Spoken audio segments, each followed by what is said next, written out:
मायके की काल कोठरी वर्सेस ससुराल का महल। रूपा रूपा रूपा, मेरी आखिरी इच्छा है, तुम पूरी करोगी ना? जानता हूँ वो मेरी गलती थी, मैंने तुम्हें धोखा दिया है, लेकिन उसमें उस बच्ची का कोई दोष नहीं है। उसे अपना लेना रूपा, उसे अपना लेना, वरना मेरी आत्मा को शांति नहीं मिलेगी। लेकिन मैं कैसे, किसी और का पाप कैसे? और आप ऐसा क्यों कह रहे हैं? आपको कुछ नहीं होगा। सुनिए ना, सुनिए। डॉक्टर देखिए इनको क्या हुआ। डॉक्टर, आज से तू यहीं रहेगी इस गैराज में, और घर में घुसने की हिम्मत भी मत करियो। लेकिन माँ, मैं यहाँ कैसी रहूंगी? यहाँ पे तो बहुत अंधेरा है और मुझे अंधेरे से डर लगता है। मुझे पापा के पास जाना है, या फिर आप मुझे हॉस्टल ही भेज दो वापस। चुप कर और मत बोल मुझे माँ, नाजायज कहीं की। पहले अपनी माँ को खा गई और अब मेरे पति को। आज से ये काल कोठरी तेरी जिंदगी है और तेरी सजा भी।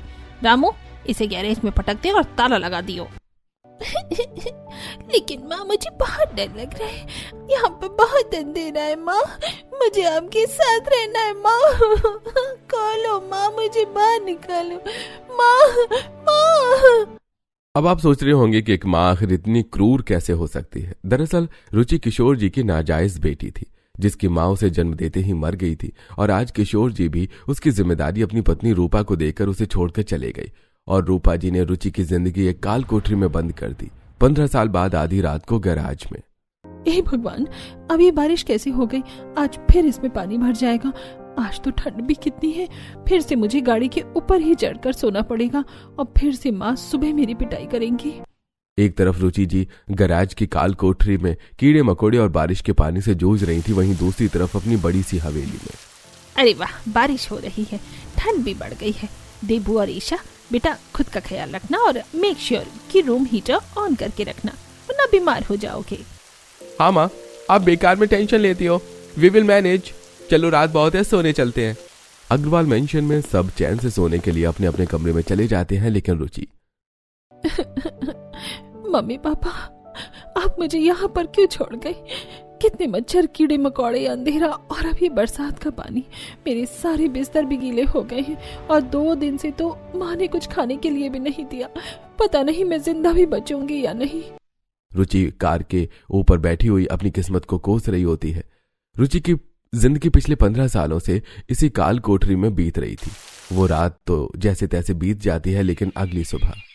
अरे ओ महारानी, तूने क्या अपने आप को कहीं कहीं महारानी समझा हुआ है, जो अपने महल में हमारी इतनी महंगी मर्सिडीज गाड़ी के ऊपर आराम से पसरी हुई है?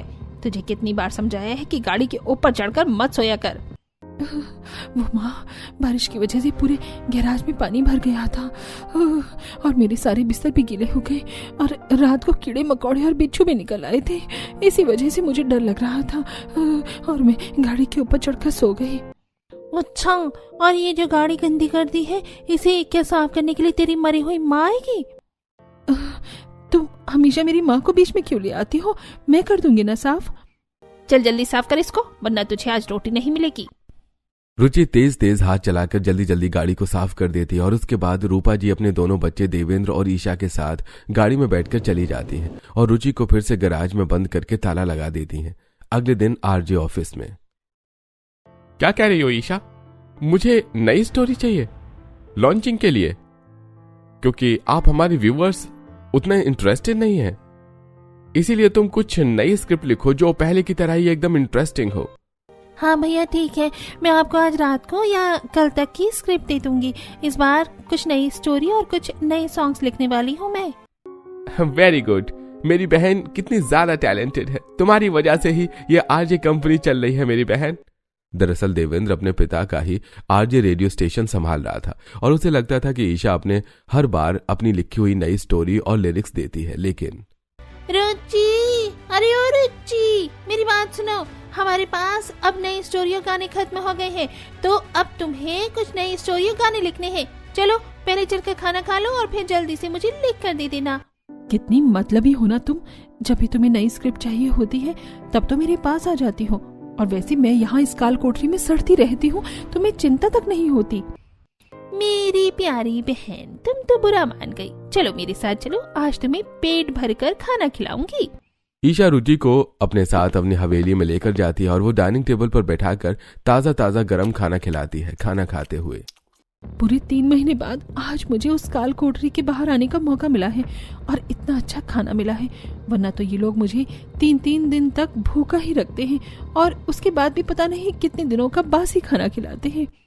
अरे क्या सोच रही है, जल्दी जल्दी खाना खा, फिर तुझे स्क्रिप्ट भी तो लिखनी है। रुचि जल्दी जल्दी खाना खाती है और ईशा उसे अपने कमरे में लेकर जाती है और उससे कुछ गाने और स्टोरी की स्क्रिप्ट लिखवाती है। उसके बाद हो गया कंप्लीट सब कुछ, अब चल अपनी सही जगह पर। अगर माँ ने तुझे यहाँ देख लिया तो फिर से तेरी पिटाई करेगी, इसीलिए जल्दी उठ और वापस चल अपनी उस काल कोठरी में। दरअसल ईशा सारी स्टोरी और गानों की स्क्रिप्ट रुचि से लिखवाती थी और उन्हें अपने नाम से अपने भाई को दे देती थी। किसी को भी नहीं पता था कि सारी क्रिएटिविटी रुचि की है। ईशा रुचि से नई स्क्रिप्ट लिखवाकर उसे वापस गैराज में बंद कर देती है और कुछ दिन बाद, ले बेटा देवेंद्र, एक और रोटी खा ले। देख मैं तुझे अपने हाथों से खिला रही हूँ ना, माँ के हाथों के खाने को मना नहीं करते। अरे माँ आप ही ना, पता नहीं आप मुझे खिला खिला कर मोटा कर दोगी। अरे माँ, मेरा खुद का वजन बढ़ चुका है। माँ एक साथ इतना सारा लाड दिखा देती हो। रूपा जी अपने दोनों बच्चों को गार्डन में बिठाकर खाना खिला रही होती है और गैराज की बंद सलाखों से रुचि ये सब देख रही होती है और खुद के मन में सोचती है, पता नहीं मेरी जिंदगी में कब ऐसा होगा, मेरी जिंदगी में इतना सुकून कब आएगा और कोई मुझे इतना भरपेट कब खाना खिलाएगा। रुचि इसी तरह अपनी जिंदगी को कोसती रहती है। दरअसल रूपा जी ने रुचि के पिता के जाने के बाद हमेशा से उसे गैराज में बंद रखा था। उसे 2-3 दिन पुराना खाना देती थी। उन्होंने उसे स्कूल और कॉलेज भी नहीं जाने दिया और ना ही उसे पहनने के लिए कपड़े और सोने के लिए बिस्तर देती थी। रुचि ने अपनी जिंदगी के 15 साल इसी काल कोठरी में गुजारे थे। एक रात वो गैराज में ठंड से सुकड़ी हुई कांप रही थी और अरे ओ सुन रुचि, तुझे ठंड लग रही होगी ना, ले पकड़, इसे पहन ले और चल मेरे साथ, आज तुझे बाहर घुमा कर लाती हूँ। सच कह रही हो ईशा, तुम मुझे अपने कपड़े दे रही हो पहनने के लिए और हम बाहर जा रहे हैं। मैंने तो पता नहीं कितने सालों से बाहर की रोशनी भी नहीं देखी। हाँ हाँ, हम बाहर चल रहे हैं, जल्दी से ये कपड़े पहन और चल मेरे साथ, माँ या भाई ना देख ले कहीं। रुचि अपने साथ ईशा को अपने पुराने कपड़े पहनकर गाड़ी में बिठा लेकर ले जाती है और अपनी वो सहेलियों के साथ पार्टी करती है और नशा कर लेती है। और लौटते समय, अरे ईशा, गाड़ी को थोड़ा धीरे चला, देख तूने शराब पी है, अगर कहीं गाड़ी से कोई एक्सीडेंट हो गया तो लेने के देने पड़ जाएंगे। अरे माँ, तुझे यहाँ पर क्या अपने साथ मजे करने के लिए लेकर आई हूँ? चुपचाप से गाड़ी में बैठ और मुझे गाइड करती जा, बस गाड़ी संभल जानी चाहिए। रुचि के बार बार मना करने पर भी ईशा तेजी से गाड़ी चलाती है और अचानक से उसकी गाड़ी से एक एक्सीडेंट हो जाता है। एक्सीडेंट होने के बाद, हे भगवान, रुचि तूने ये क्या कर दिया? तूने एक्सीडेंट कर दिया, ये इंसान तो शायद मर गया। लेकिन गाड़ी तो तू चला रही थी ना, मैंने तुझे मना भी किया था कि गाड़ी धीरे चला। मैंने कब एक्सीडेंट किया? मुझे नहीं पता, एक्सीडेंट तो तू नहीं किया है। अब जल्दी से घर चल, इसके बारे में किसी को पता नहीं चलना चाहिए। एक्सीडेंट करने के बाद ईशा जल्दी से रुचि को वापस गैराज में बंद कर देती है और गाड़ी को गैराज में लगाकर उसका ताला लगा देती है और आकर अपने कमरे में सो जाती है। और अगले दिन सुबह सुबह, यूपी 2403, ये आपके ही घर की गाड़ी का नंबर है? यस इंस्पेक्टर साहब, ये मेरी गाड़ी का नंबर है, लेकिन आप ये सब क्यों पूछ रहे हैं? कुछ हुआ है क्या? आपकी गाड़ी से कल रात एक्सीडेंट हुआ है और ये इंसान मर गया है। हिट एंड रन केस में हम आपको गिरफ्तार करने आए हैं। लेकिन कल तो गाड़ी ईशा लेकर गई थी। ईशा, तुम कल पार्टी में गई थी ना? हाँ हाँ, मैं लेकर तो गई थी, लेकिन गाड़ी तो ये रुचि चला रही थी। मैं रुचि को भी साथ लेकर गई थी। कौन है ये रुचि और कहाँ है? बुलाइए हमारे सामने। रामू, लेकर आओ उस मनहूस को। उसने वैसे ही 15 सालों से हमारा जीना हराम किया हुआ है और अब ये एक्सीडेंट भी उसने किया है। ले जाइए इंस्पेक्टर साहब इसे और डाल दीजिए इसे हमेशा के लिए जेल में। रामू जल्दी से जाकर रुचि को गैराज से निकाल कर लाता है और पुलिस वालों के सामने खड़ा कर देता है। You are under arrest. आपको हिट एंड रन के केस में अरेस्ट किया जाता है। कल रात को आपने नशे में गाड़ी चलाई और एक एक्सीडेंट कर दिया, जिसकी वजह से मौके पर ही उस आदमी की मौत हो गई। लेकिन गाड़ी तो मैं चला ही नहीं रही थी, गाड़ी तो ये ईशा चला रही थी। मुझे तो गाड़ी चलानी भी नहीं आती।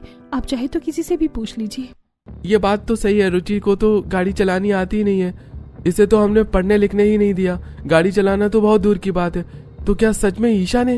अरे नहीं नहीं, मैंने कुछ नहीं किया है, यही गाड़ी चला रही थी। ये तो अभी क्लियर हो जाएगा। हमने मौके की सीसीटीवी फुटेज मंगाई है, उसमें साफ पता चल जाएगा कि गाड़ी कौन चला रहा था। उसी समय एक हवलदार सीसीटीवी फुटेज लेकर आता है और लैपटॉप पर फुटेज ऑन करता है, जिसमें साफ साफ दिखाई देता है कि ईशा गाड़ी चला रही होती है। फुटेज देखने के बाद, चलिए ईशा जी, आपकी खातिरदारी अब हवालात में की जाएगी।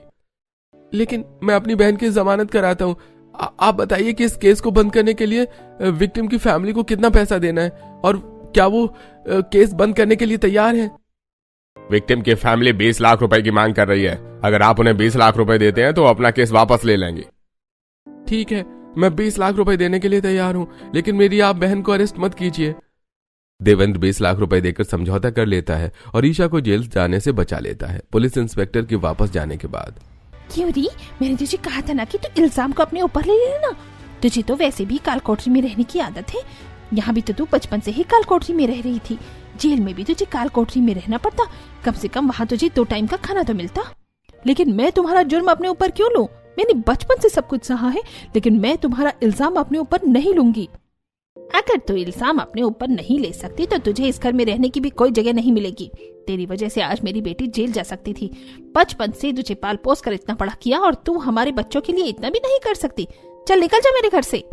रूपा जी धक्का मारकर रुचि को घर से बाहर निकाल देती हैं और हमेशा हमेशा के लिए अग्रवाल मेंशन के दरवाजे रुचि के लिए बंद हो जाते हैं। घर से बाहर निकलने के बाद, हे भगवान, मैंने तो रास्ते भी नहीं देखे हैं। बचपन से मैं तो घर से बाहर भी नहीं निकली हूँ। अब मैं कहाँ जाऊँ? रुचि सड़कों पर भटकती रहती है। वो दिन भर मंदिर के बाहर बैठती है और रात में मंदिर बंद होने के बाद फुटपाथ पर कुछ दिन रुचि भीख मांगकर अपना पेट भरती है। और एक दिन वो फुटपाथ पर कुछ भिखारी बच्चों के साथ बैठी हुई उन्हें गाना सुना रही थी। रुचि के गाने की आवाज सुनकर एक बड़ी सी गाड़ी वहां रुकती है और गाड़ी में से विक्रम उतरता है। इतनी अच्छी आवाज, ऐसा लगता है कोई प्रोफेशनल सिंगर गा रहा है। और ये गाने के लिरिक्स भी कितने अच्छे हैं। ये नया गाना तो मैं आज तक नहीं सुना। आखिर ये है कौन? विक्रम बच्चों की भीड़ में बैठी हुई रुचि को देखता है और उसके पास जाता है। हेलो, मेरा नाम विक्रम है। आप ये जो गाना गा रही थी, ये गाना आपने कहाँ पर सुना? और आप इतना अच्छा गाना गा रही थी। क्या आप एक प्रोफेशनल सिंगर हैं? अरे नहीं, ये गाना तो मेरा ही लिखा हुआ है और गाना गाना तो मेरा शौक है। मैं कोई प्रोफेशनल सिंगर नहीं हूँ। रुचि के रंग रूप को देखकर, उसके टैलेंट को सुनकर विक्रम अपने मन में कुछ सोचता है और फिर रुचि से कहता है, अगर तुम बुरा ना मानो तो क्या तुम मेरी कंपनी के लिए काम करोगी? मेरा अपना आरजे स्टूडियो है और इस देश की सबसे बड़ी कंपनी का मालिक हूँ।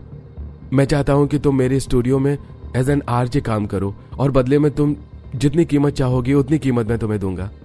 विक्रम की बात सुनकर रुचि हैरान हो जाती है और अपने मन में सोचती है, देवेंद्र भैया भी तो आरजे स्टूडियो ही चलाते हैं। उनके स्टूडियो की सारी स्क्रिप्ट मेरी लिखी हुई है, जिन्हें ईशा अपना नाम देती है। उन लोगों ने मेरे साथ बहुत बुरा किया। अब उनसे बदला लेने का वक्त आ गया है। हाँ, बिल्कुल, मैं तैयार हूँ। मुझे बदले में पैसे नहीं चाहिए। मुझे बस अग्रवाल आरजे स्टूडियो की बर्बादी चाहिए। बदले में आपको मुझे रहने के लिए एक घर देना होगा, क्योंकि मैं बेसहारा हूँ और मेरे पास रहने का ठिकाना नहीं है। RJ studio? वो तो हमारा भी कॉम्पिटिटर है और कई सालों से हम उसे खरीदने के बारे में सोच रहे हैं, लेकिन उसके सॉन्ग्स और स्टोरी की वजह से उनकी फैन फॉलोइंग हमसे कहीं ज्यादा है। अगर तुम मेरा साथ दो तो हम उन्हें आसानी से बर्बाद कर सकते हैं। रुचि को अपना बदला लेने का सही मौका मिल जाता है और विक्रम को रुचि मिल जाती है। विक्रम रुचि को लेकर अपने घर आता है और जैसे ही विक्रम की गाड़ी उसके घर के बाहर रुकती है, उसका बड़ा सा महल देखकर, इतना बड़ा महल? मुझे तो लगता है कि मैं किसी राजमहल में आ गई हूँ। ये तो काफी बड़ा है और आलीशान भी। ये तो किसी राजमहल से कम नहीं लग रहा। दरअसल विक्रम राजपूत राजाओं के परिवार से था, उनका इकलौता वारिस। उसका घर राजमहल जैसा था, जिसे देखकर रुचि की आंखें फटी की फटी रह गई थी। तभी नौकर दरवाजा खोलते हैं और, अरे विक्रम बेटा, इतनी देर से तू कहाँ था? और ये कौन है तेरे साथ? ये तो बहुत सुंदर लग रही है, लेकिन इसकी ऐसी हालत, कौन है ये? कहीं यही मेरे घर की होने वाली बहू तो नहीं? अरे क्या माँ, आप तो किसी को भी सामने कुछ भी बोल देती हो। ये तो मुझे सड़क पर मिली है। आपको पता है, इसकी आवाज और इसके शब्द बहुत कीमती हैं। अरे तुम लोग बाहर क्यों खड़े हो? लेकिन बाहर कितनी ठंड हो रही है। चलो अंदर चलो। गायत्री जी रुचि और विक्रम को घर के अंदर लेकर जाती हैं और सोफे पर बैठाकर रुचि के सिर पर प्यार से हाथ फेरती हैं और कहती हैं, कितनी प्यारी बच्ची है ये, और इसकी ऐसी हालत। बेटा चलो, मैं तुम्हें कुछ कपड़े देती हूँ, पहले तुम कपड़े बदल लो, उसके बाद कुछ खा लेना। रुचि को पहली बार ममता भरा स्पर्श मिलता है जिससे उसकी आंखें भर आती हैं। उसके बाद रुचि गायत्री जी के दिए हुए बहुत सुंदर कपड़े पहनती है और डाइनिंग टेबल पर बैठकर गायत्री जी उसे अपने हाथों से खाना खिलाती हैं। बेटा तुम कौन हो, कहाँ रहती हो और तुम्हारी ऐसी हालत कैसे हुई? गायत्री जी के पूछने पर रुचि फूट फूट कर रोने लगती है और रोते हुए उन्हें अपनी सारी कहानी बता देती है। रुचि की कहानी सुनने के बाद, वो अग्रवाल आरडी स्टूडियो वाली दुनिया के सामने तो इतने अच्छे बनते हैं और अपने ही घर में इतना ज्यादा बुरा बर्ताव, वो भी अपने ही घर की बेटी के साथ। मैं उन लोगों को कभी माफ नहीं करूंगा।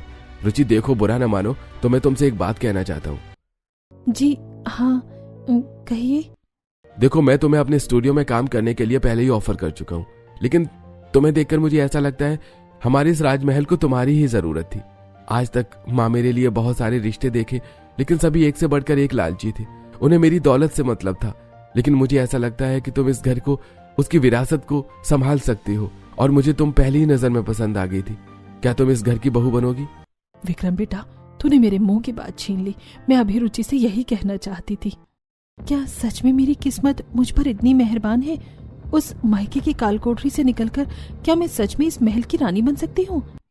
अरे तुम क्या सोचने लग गई? अगर तुम्हारी ना है तो मुझे कोई परेशानी नहीं है। नहीं नहीं, मैं तो अपनी किस्मत के बारे में सोच रही थी कि क्या सच में मेरी किस्मत इतनी अच्छी हो सकती है। रुचि विक्रम से शादी करने के लिए हाँ कर देती है और एकदम राजा महाराजाओं के अंदाज में रुचि की शादी विक्रम के साथ हो जाती है। तुम लोगों को पता है ना कि रुचि अब हमारे इस महल की रानी है। उसे बिल्कुल प्रिंसेस ट्रीटमेंट मिलना चाहिए। रुचि को किसी चीज की कोई दिक्कत ना हो, इस चीज का आप लोग ध्यान रखना। जी महारानी जी, हम इस बात का पूरा ध्यान रखेंगे कि छोटी रानी को किसी भी चीज की कोई परेशानी ना हो। हमारे महल में रानी साहिबा, अरे उठ जाइए, अब आप इस महल की रानी हैं। चलिए तैयार हो जाइए, नीचे नाश्ता तैयार है। आपका बहुत बहुत धन्यवाद विक्रम जी। मैंने तो कभी सोचा भी नहीं था कि मेरी जिंदगी उस कालकोठरी से निकलकर इस महल तक आ जाएगी। अगर आप मुझे नहीं अपनाती तो न जाने मैं आज सड़कों पर भीख मांग रही होती। मेरी किस्मत में भी तुम जैसा ही रहा गया है। चलो जल्दी तैयार हो जाओ। रुचि अपने महल के शाही बेडरूम में सोकर उठती है और चारों तरफ अपनी नजर दौड़ाती है। उसके कमरे में एक से बढ़कर एक राजसी चीजें लगी हुई थी। तभी एक नौकरानी कमरे में आती है और रुचि से कहती है, रानी साहिबा जी, आपको नहाने के लिए कहा है, आपका बाथरूम तैयार है, आप हमारे साथ चलिए। तो क्या बाथरूम इस कमरे में नहीं है? आप हमारे साथ तो चलिए। नौकरानी रुचि को अपने साथ एक शानदार कमरे में लेकर जाती है। उसी कमरे के अंदर एक बहुत बड़ा स्विमिंग पूल होता है जिसमें दूधिया रंग का पानी होता है। पूरा कमरा गुलाब के फूलों से महक रहा होता है और भीनी भीनी परफ्यूम की महक भी आ रही होती है। क्या हम इसमें नहाने वाले हैं? ये है हमारे नहाने का रूम? अरे हाँ, अब तुम इस घर की महारानी हो और इन सब फैसिलिटीज की आदत डाल लो। विक्रम के ऐसा कहने के बाद रुचि जल्दी से नहाने के लिए जाती है, जहां 2-3 नौकरानियां उसके कपड़े लेकर उसकी मदद करने के लिए खड़ी होती हैं। जैसे रुचि नहाकर आती है, नौकरानी उसे कपड़े पहनाती हैं और उसे तैयार होने के लिए कमरे में लेकर जाती हैं, जहां एक सिंहासन पर रुचि बैठ जाती है। कुछ नौकरानियां उसके कपड़े ठीक कर रही होती हैं, कुछ उसका मेकअप करती हैं, कुछ उसके बाल बनाती हैं और कुछ नौकरानियां रुचि के हाथों और पैरों में नेल पेंट लगाती हैं। रुचि को एकदम रानी जैसा ट्रीटमेंट दिया जाता है और जब रुचि अपने कमरे से बहुत ही सुंदर व्हाइट कलर का गाउन पहनकर बाहर आती है तो उसे देखकर, रुचि बेटा, तुम्हें देखकर ऐसा लग रहा है जैसे हमारे खानदान की कोई राजशाही महारानी आ रही है। तुम ही हमारे घर के लिए सबसे सही हो। देखा माँ, मैंने आपसे कहा था ना कि आपके इस महल के लिए एक महारानी ही लेकर आएंगे हम। विक्रम रुचि की तारीफ करता है और उसके बाद उसे खाने के लिए डाइनिंग हॉल में लेकर आता है, जहां एक बहुत बड़ी डाइनिंग टेबल पर 56 पकवान रखे होते हैं। उन्हें देखकर, क्या हम लोग ये सारे पकवान खा लेंगे? इतना सारा खाना केवल हमारे लिए है? नहीं बेटा, हमारे घर में कुल मिलाकर 250 नौकर काम करते हैं। हमारा खाना खाने के बाद ये सब भी वही खाना खाएंगे। कितने दिलदार है ना आप लोग। और एक मेरा मायका था जहाँ मुझे कालकोठरी में रखा जाता था और एक हफ्ते पुरानी बासी खाना देते थे और 3 दिन तक भूखा रखते थे। हाँ रुचि, तुम जल्दी से खाना खा लो, फिर तुम्हारे मायके वालों को सबक सिखाना भी है हमें। जल्दी से खाना खा लो, उसके बाद हम अपने स्टूडियो में जाएंगे जहां पर तुम कुछ स्टोरी और गाने लिखना, और अब हम बताएंगे कि अग्रवाल स्टूडियो का असली टैलेंट अब हमारे पास है। रुचि के साथ विक्रम प्यार से खाना खाने के बाद उसे अपने बड़े से महल के कोने में लेकर जाता है जहां बहुत बड़ा स्टूडियो होता है। स्टूडियो में जाकर रुचि को एक आलीशान कैमरा दिया जाता है जहां एक बहुत बड़ा सोफा, बहुत सारी lights, laptop, computer, mobile system, stationery और बहुत सारे पेड़ पौधे रखे होते हैं। रुचि की खातिरदारी करने के लिए बहुत सारे नौकर चाकर खाने पीने की चीज लेकर खड़े होते हैं। तभी रुचि, तुम यहाँ पर आराम से बैठो और सोच समझ कर स्टोरी और गाने लिखना, उसके बाद हम लोग घूमने के लिए जाएंगे। ये लीजिए, मैंने 3 नई स्टोरी और 5 नए गाने लिख दिए हैं और ये गाने और स्टोरी खुद मैं गाऊंगी। आज रात को राजपूत FM पर धमाल मचेगा। अरे इतनी जल्दी तुमने लिख भी दिया? खैर वो सब छोड़ो, तो मेरे साथ घूमने चलो। विक्रम रुचि को अपने साथ अपनी बड़ी गाड़ी में बिठाकर घूमने के लिए लेकर जाता है। गाड़ी शहर की सबसे बड़ी डायमंड ज्वेलरी की शॉप के बाहर रुकती है और गाड़ी से उतरकर 2 नौकर जल्दी से दरवाजा खोलते हैं और रुचि गाड़ी से बाहर निकलती है। ये क्या, आपने तो कहा था कि हम घूमने के लिए जाएंगे, आप तो मुझे ज्वेलरी की दुकान पर ले आए हैं। हाँ, क्योंकि मैं अपनी रानी साहिबा को कुछ तोहफा देना चाहता हूँ। इस दुकान में से जो तुम्हें पसंद है वो ले लो। विक्रम रुचि को दुकान के अंदर लेकर जाता है जहाँ एक से बढ़कर एक डायमंड के खानदानी हार रखे होते हैं। अरे राजा साहब, बताइए क्या दिखाया जाए आपके लिए। रानी जी, आपको क्या पसंद है? मुझे कुछ एकदम यूनिक चाहिए, एकदम स्टाइलिश हो। इसके बाद ज्वेलरी शोरूम का ओनर रुचि को दुकान का सबसे महंगा डायमंड नेकलेस दिखाने के बाद, रानी साहिबा, ये नेकलेस खास तौर पर बनवाया गया है। इसमें हमने इंग्लैंड की रानी का कोहिनूर लगाया है। इसकी कीमत पूरे 20 करोड़ रुपए है। अरे नहीं नहीं, हम इतना महंगा नेकलेस नहीं ले सकते विक्रम, हमें ये नहीं चाहिए। लेकिन मैं तो अपनी रानी साहिबा को यही देना चाहता हूँ, आप यही वाला नेकलेस पैक कर दीजिए। विक्रम रुचि के लिए वो 20 करोड़ का नेकलेस खरीद लेता है। उसके बाद उसे अपने साथ मूवी दिखाने के लिए लेकर जाता है जहां उसने पूरा हॉल केवल अपनी रुचि के लिए बुक किया होता है। रुचि और विक्रम दोनों मिलकर हॉल में अकेले बॉर्डर 2 मूवी देखते हैं और उसके बाद घर लौट कर आते हैं। एक तरफ रुचि अपने राजमहल जैसे परिवार में महारानियों की जिंदगी जी रही थी, वहीं दूसरी तरफ ईशा, तुमसे मैं कितने दिनों से कह रहा हूँ कि मुझे कुछ गानों के लिरिक्स चाहिए। पहले तो जब मैं तुमसे कहता था तो मुझे उसी दिन तुरंत लिख कर दे देती थी, लेकिन पिछले 1 महीने से तुमने मुझे कोई भी स्क्रिप्ट नहीं दी है। हमारा घर गिरवी है, बिजनेस ठप हो गया है। अरे यार, मैं क्या करूं, जब कोई आइडिया आएगा तभी तो लिखूंगी ना। कभी कभी तो मुझे ऐसा लगता है कि जब से हमने रुचि को घर से निकाला है तभी से हमारी हालत इतनी खराब हो गई है। तुम्हें पता है, स्टूडियो के FM पर लगातार हमारे व्यूवर्स गिरते जा रहे हैं। आप चिंता मत करो, मैं आपको जल्दी ही बहुत अच्छा गाना लिख कर दूंगी। ईशा देवेंद्र से ये कह तो देती है, लेकिन उसके बाद अपने मन में सोचती है, मुझे जल्दी से जल्दी रुचि को ढूंढना होगा। अगर रुचि नहीं मिली तो हमारा पूरा बिजनेस चौपट हो जाएगा और मेरा राज सबके सामने आ जाएगा। ईशा अपने कुछ आदमियों को रुचि को ढूंढने के लिए लगाती है और शाम को, विक्रम जी, अब समय आ गया है। आज मैं सिंग FM पर अपनी खुद की कहानी सुनाऊंगी और खुद का गाना गाऊंगी। हाँ बिल्कुल, मैं पूरा सेटअप तैयार कर देता हूँ। ऐसा कहकर विक्रम अपने नौकरों को आदेश देता और वो पूरा का पूरा सेटअप तैयार कर देते हैं और एक बहुत बड़े म्यूजिक स्टूडियो में रात को 8 बजे रुचि इतनी स्टोरी सुनना शुरू करती है और देखते ही देखते FM के सारे व्यूवर्स सिंग FM पर स्विच कर देते हैं और अग्रवाल FM के व्यूवर्स एकदम से गिर जाते हैं। अरे ये क्या हो रहा है? सिंग FM के पास इतनी सुरीली आवाज और एकदम नए गाने के लिरिक्स, आखिर ये सब हुआ कैसे? उनके पास तो कोई भी सिंगर भी नहीं है और इन लोगों का FM तो बंद होने वाला था। ये तो रुचि की आवाज है, कहीं रुचि ने सिंग FM के पास जाकर उनसे हाथ तो नहीं मिला लिया? मुझे पता करना होगा। इसी तरह कुछ दिन बीत जाते हैं और रुचि अपनी लिखी हुई कहानियां और गानों की स्क्रिप्ट से सिंग FM को देश का सबसे बड़ा FM बना देती है और दुनिया के सबसे बड़े RJ अवार्ड में वो विक्रम के साथ लंदन जाती है जहां देवेंद्र और ईशा भी इनवाइटेड होते हैं। रुचि एकदम महारानियों के अंदाज में तैयार होकर वही 20 करोड़ का सेट पहनती है। वो एकदम महारानी जैसी लगती है। उसके साथ 20 नौकर चल रहे होते हैं और जैसे वो अवार्ड शो में पहुंचती है, अरे राजा साहब, रानी साहिबा आइए, हमें तो उम्मीद ही नहीं थी कि आप यहाँ आएंगे। कांग्रेचुलेशंस रानी साहिबा, आज आपकी वजह से सिंह राज स्टूडियो दुनिया का सबसे बड़ा स्टूडियो बन चुका है और यह शो आपका सम्मान के लिए ही है। अरे वो तो होना ही था, हमारी रुचि है ही इतनी टैलेंटेड। आज तो मुझे कुछ लोगों को जवाब भी देना है। जिस समय अवार्ड शो का ओनर रुचि और विक्रम को उनके खास मेहमान नवाजे वाले एरिया में लेकर जा रहा होता है, तभी ईशा की नजर रुचि पर पड़ती है। ये तो रुचि जैसी लग रही है, लेकिन कार्ल कोठरी में रहने वाली ये भिखारी जैसी रुचि आज महारानी। देवेंद्र भैया, देखना जरा, ये रुचि ही है ना? अरे हाँ, ये तो रुचि ही है, लेकिन ये हमारे शहर के राजा विक्रम के साथ क्या कर रही है? कहीं घर से निकलने के बाद ही इस विक्रम की रखैल तो नहीं बन गई?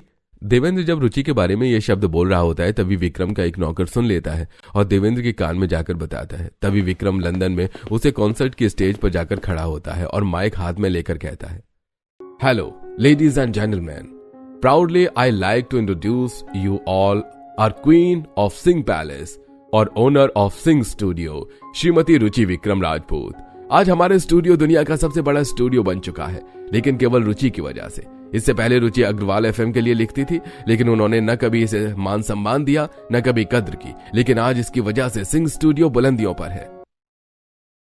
ईशा, क्या ये सच कह रहा है? हमारी स्क्रिप्ट रुचि लिखती थी? मुझे माफ कर दो भैया, सारी स्क्रिप्ट रुचि ही लिखती थी। हे भगवान, हम तो सड़क के भिखारी बन चुके हैं, न व्यापार बचाए और न ही घर। देवेंद्र की बात सुनकर रुचि देवेंद्र के पास जाती है और उससे कहती है, देखा, आप लोग इसी के लायक हो। आपने मुझे मायके की काल कोठरी दी थी ना, और विक्रम ने मुझे ससुराल में महल दिया। अब आप अपने हाल पर जियो। इसके बाद ईशा और देवेंद्र वाली जिंदगी जीते हैं और ईशा अपने महल में महारानी की तरह रहती है।